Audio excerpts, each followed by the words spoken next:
Welcome to Bad Wrench Automotive. Okay, in this video I'm going to show you guys how to make sure you get the struts in your vehicle properly.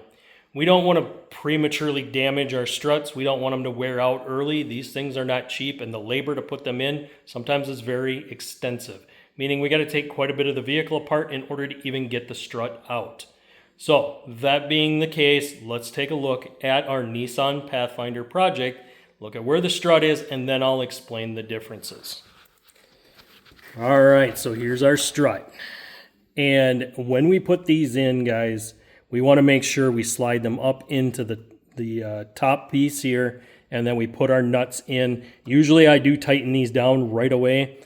On this one, these are a 17 millimeter, I believe. Yes, 17 millimeter up here. I get these tight, and then I will put the bottom bolt in. Before I do that, I need to make sure that this strut is clocked in the right position.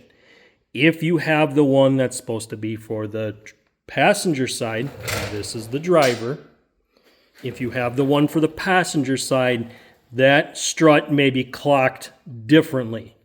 When I went to put the one in here the first time, that first strut was actually for the passenger side. When I set it up there and lightly did the bolts, I looked down here. I noticed that this piece was kicked to the back of the vehicle. We don't want that. That's not good. We need this to slide right into place without putting a bunch of preload tension on that bushing. It will tear that bushing. Let's go ahead and take a look at, this is our old strut. Sometimes we can use reference points like where the spring perch is. We can look at this reference point and compare it. Sometimes we can't because the struts are exactly the same. The only thing that's going to be different is how that base is clocked to the top hat. Allow me to show you guys some of the issues with this strut. This is about to break through. This is really thin metal. It's not super strong. So when we have this much flaky rust, this is about to completely blow out. Also, it's cracked here because this bushing is wore out and it was actually jamming up into the bottom of the shock or the strut. This was about to fail. That is dangerous. We don't want to deal with anything like that. What I might do is show you guys how we can unload those without using the compression tools. The compression tools are dangerous and we don't like using them. We're not going to physically take this one apart because of how much rust there is on everything. This is why I don't reuse springs. I buy them as a complete assembly because it's a lot safer than trying to unload this just to save a spring that's already got rust. This is shot. This whole assembly needs to go. And every 75,000 miles, we're supposed to replace those anyway. This has been in this car since brand new.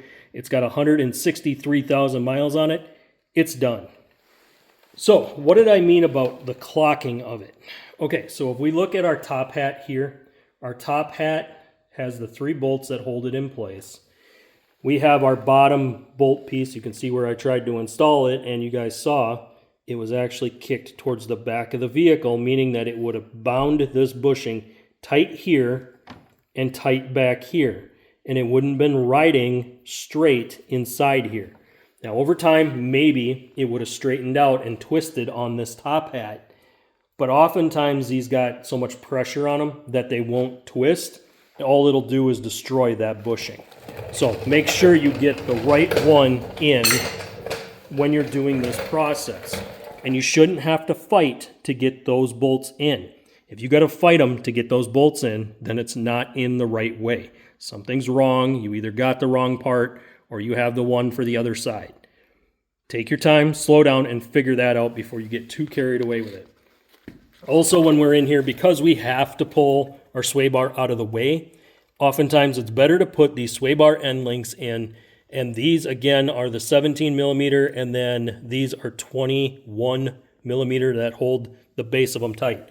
I will only do the ones that have this fixture on them because it allows me to tighten them up with a wrench on this side, and I can use an impact socket or a socket with a ratchet on this side.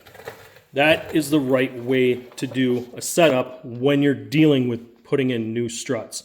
Now, you don't always have to pull the A-arm apart like we did here. This shackle doesn't always need to come, or spindle doesn't always need to come out like this. The only reason we did this is because we had a bad wheel bearing. This is all going to go back together, guys, and we're going to start working on the other side to get that strut out on the other side.